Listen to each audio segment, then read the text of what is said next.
and many of his critics had access to those in authority there. Nevertheless, I think this is a book that people should read, for it will help them understand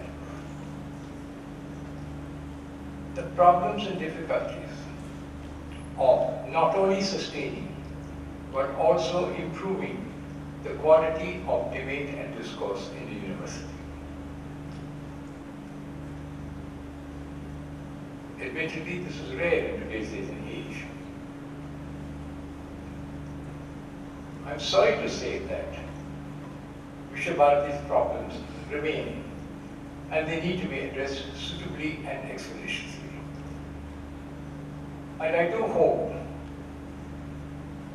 that Professor Datta Gupta will give us some ideas of what he still has in mind on what we need to do to restore Vishwabharati to its original glory. Thank you very much. I now have the privilege of reading the book.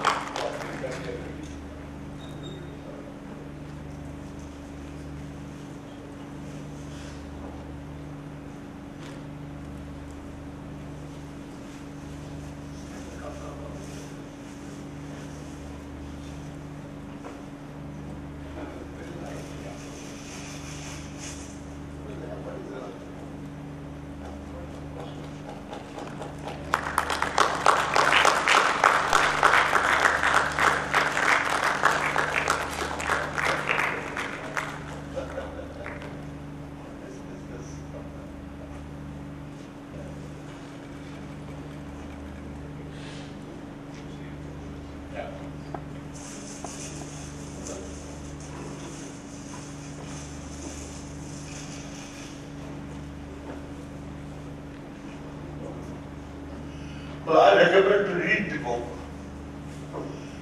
Then the real truths will come out. I think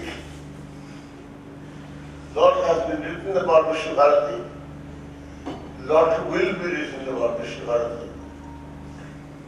Vishwabharati is a part of the cultural flow of Bengal, and that may be the root of the problem.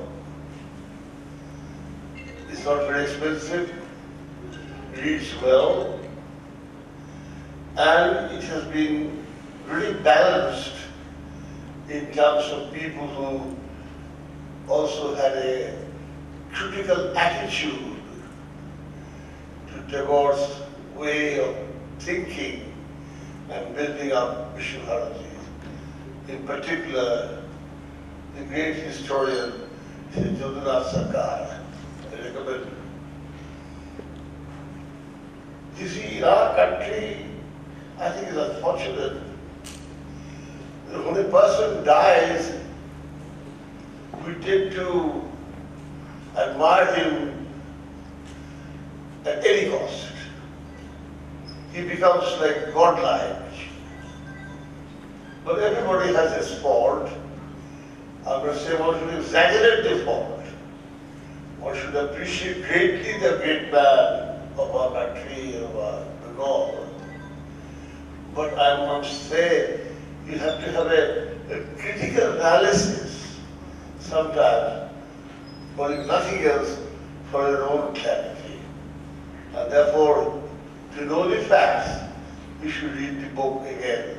I recommend it. Especially my friends who have come from abroad. It's a good read across the oceans because it shows many sides of this great university. And in the parliamentary debate about Vishwabharati just after independence, they say, what can you do with the parliamentarians of our country? This is a very special institution. And I, like many other people, think Vishwabharati is very special. But I'm afraid it has become, as Jawaharlal Nehru, the first Prime Minister, predicted, run-of-the-mill university. I'm no judge for these things, but have a read. I appreciate that. Thank you. Shishanta, you have to say a few words. No, Kullani must just say that. After Kullani wrote, the publisher, then Shishanta.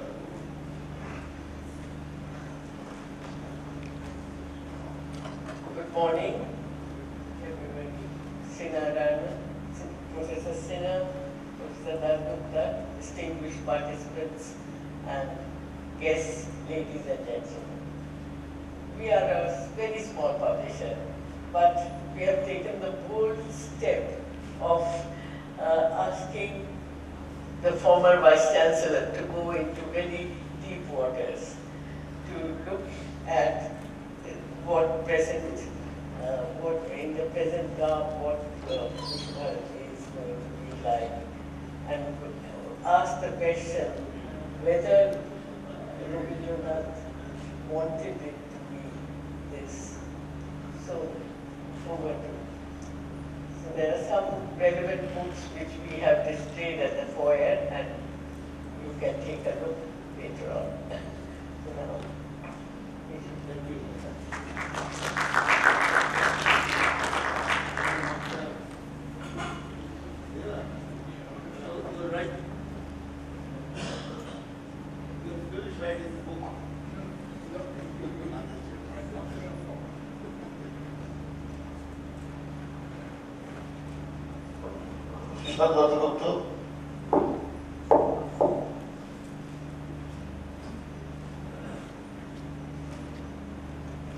Respected Sri M.K. Narayanan, former governor of West Bengal, and also, by virtue of that position, rector, whom we call Pradhana of Vishwabharati,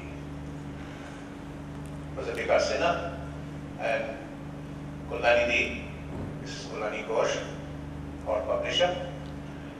At the outset, just to enliven the audience and make it less serious maybe, I want to tell you a story. After joining Vishwabharati, and before that I have served only scientific institutions. From 1969 when I went to the US for my PhD and postdoctoral work, and when I came back I was in atomic energy, then I was in Central University of Hyderabad, then Jawaharlal Nehru University, then SN Bose Center, Indian Institute of Science Education and Research. Then this is a completely new place. And I went to see Sri Narayanan in the governor's house. It's a courtesy call. And his first words were, and I hope you won't mind if I repeat them, he said, "Are you going there? Are you serious about going there?" I said, "Well, sir, you know, all these years I have observed science in scientific institutions, and this is my last opportunity to reconnect also first with my own language, Bengali, which I had almost forgotten how to write and read and give lectures on, and furthermore, a place which is very special."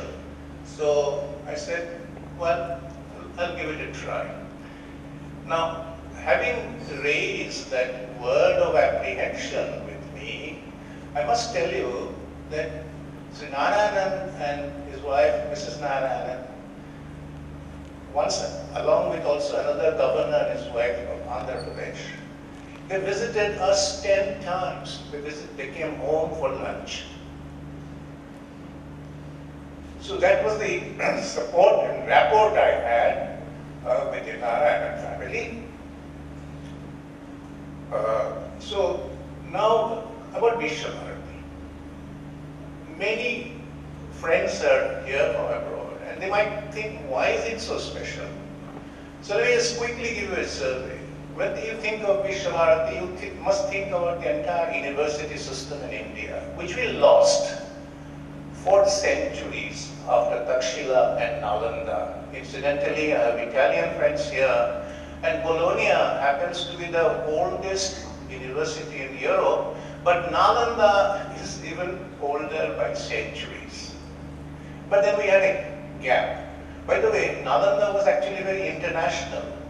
There were people all from all over, especially China, who came and taught there and stayed there. So there was a lull, then the British came, and in 1857, Macaulay, with his initiative, began 3 universities in Calcutta, Madras, and Bombay.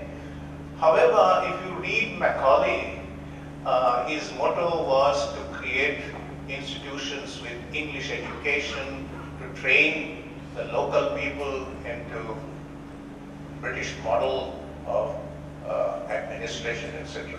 So in this background, here is one man who did not have formal schooling and went to a place chosen by his father, Devendranath Tagore, in the year 1901, and he started a school for small children, and he called it an ashram. An ashram where classes were held outside, which you can do in India because we have sunlight almost all over the years. I was just talking to my German friend and telling him that in English, you could see sun maybe only for 20 days in a year or something. But that's not true here. And also, it had a fundamental objective. That is, the children would be under the trees, watch the nature, watch the birds, and also see how ants make colonies, basic entomology, basic animal behavior, and also how we get oxygen from the trees, introducing photosynthesis. So very scientific in his approach. And that then became a university later on. That ashram became part of our school, and then also a complementary school in Sriniketan, which is about 3.5 kilometers away, to impact on the local villages about education, because Tagore believed in strong community bonding. So, this is how this is different, as Sri Narayanan also had said.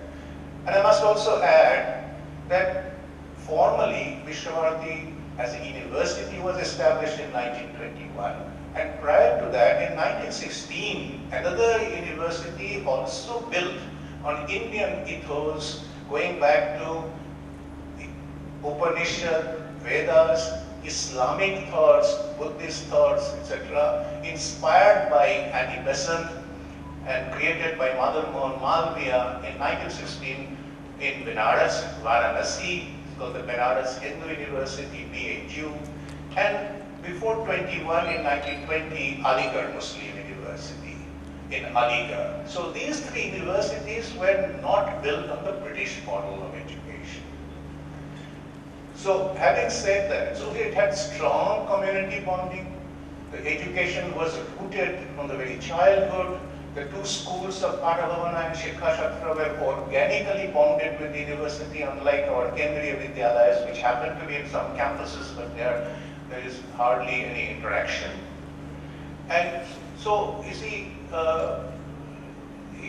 music, arts, science of the kind that he and Einstein debated on in 1926 and 1930, that is bordering on philosophy, and also application of science and technology in terms of cooperative movement, mechanized tractors in Sriniketan to bond with the community. Today, our ministry is saying every university should have a community college, every university should imbibe a school, but Gurudev Tagore thought about these ideas more than 100 years ago. I won't be long, won't cut into your coffee break, but let me just say, look now, what happened? See, the thing is, then what happened is the 1951 Act in the Parliament, which made it into a central university in response to a fervent plea by Rabindranath Tagore to Mahatma Gandhi in 1940, shortly before he died, that please save this university from bankruptcy. You can do it. I don't know why he went to Gandhi. He could have gone to his disciple Jawaharlal Nehru, but I presume that he thought Gandhi was a model flag bearer of the new India that's going to emerge a few years after he passed away, 6 years besides, in 1947. And then the result was Gandhiji passed it on to Nehruji, Nehru talked to Maulana Abul Kalam Azad, then Education Minister, and then the bill was debated in the Parliament. And many, many parliamentarians, including the much talked about Dr. Shama Prasad Mukherjee today, and also many others, like Ram Sulak Singh from Bihar, K.T. Shah from Maharashtra, Madan Mohan Malviya himself, C.D. Deshmukh. They said, what are you doing by this act? Bringing in rules, regulations, structures. They did not know that there will be net qualifications required for faculty appointment, NAC, National Accreditation and Assessment Criterion, requirement, etc., to get grants. So all these things have now come into existence. In a place where Ram Kinkar Bej had no formal education, but he was a professor of sculpture. Konika Bandyopadhyay, the great Rabindra Sangit exponent, could be appointed as professor. She didn't have a net qualification or a PhD. Today it's not possible. It's not possible. It's not possible to appoint Bismillah Khan as a professor in Benares Hindu University. So times have now changed. And now what happened also, the flip side of Tagore wanting to take the university 160 kilometers away from Calcutta, away from the British Raj, and be in a corner, then reduce it to provincialism. I mean, this is something that you probably did not anticipate. Provincialism, a small place, inbreeding. And you see, here I want to say something. See, you have to understand that this university has Sangeet, that is music school, started in 1919, music and Kalavaram. Sangeet and Kalavaram started in 1919. And these two disciplines actually require you to have tradition-based knowledge. So, what Guru says is transmitted. So this is important there, but the dichotomy is that you also have physics department with physics as a universal subject. I mean, there's my colleague Manas Maiti is working in CERN on the CMS project. So there's nothing called Guru Shishya Parampara there. So how do you synthesize these two ways of doing things? So it's a huge challenge. It's a huge administrative challenge because you have small children coming to your pathshalas at the age of 4, like Anando at Shantosh Pathshala, and then get into Padavovan and Shiksha Shastro, up to PhD. So the vice chancellor as an administrator has to worry about how a 4-year-old kid do, I mean, whether, sorry, I'm telling you, literally, whether he is wetting his bed in the night or not. So this is worry. If he doesn't do it, then newspapers all over will, will criticize him, will tear him to pieces, etc. So this is how the place has become today. But on an optimistic note, as Narayan sir said, that we give a roadmap in the book. What can you do to revive it? Now that will probably bore you, but I should tell you that much more than reviving Gurudev's ideas and ideals in Shantiniketan itself, you can replicate these ideas and ideals elsewhere. And so, ideas and ideals elsewhere, the ideas will not die. And so, I request all of you to think about it, whether we can reinvent. I mean, why are we partitioned into nuclear physics, particle physics, string theory, condensed matter physics? But, why not music, arts, and why shouldn't our students be able to do courses elsewhere, get credits? All these things are now being throttled by mechanized ways of bureaucratic rules and regulations. So I've been given a signal by our host that enough is enough. The book is there, and in case you want to have a copy, there is a display outside. So thank you very much for being present today.